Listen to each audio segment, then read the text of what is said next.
Hi, I am John Michael C. Valencera, one of the coaching staff of Bukidnon National High School, Malaybalay City. Sir, first of all, ano po yung mga naging preparations nyo dito sa NGBL?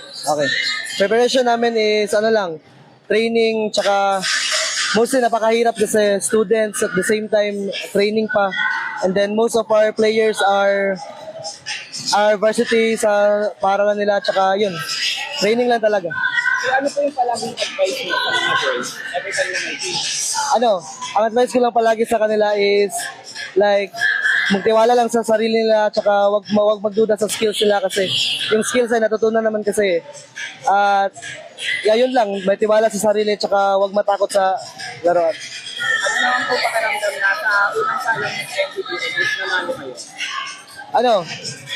Nakakatuwa pero at the same time nakakaba during sa laro kanina kasi yung BNHSI is parati namin sa nakakalaban sa Bukidnon and alam na nila yung laro namin.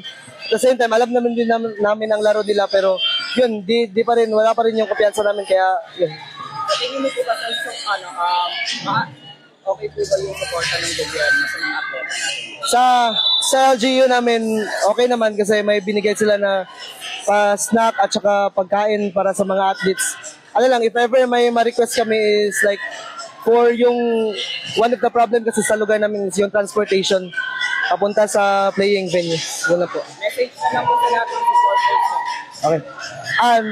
Gusto ko lang po magpasalamat sa mga first and foremost kay God and then sa mga supporters namin, sa mga parents ng mga bata, sa pagtiwala sa amin mga coaches and also sa mga mga sumusuporta sa amin sa Malaybalay City.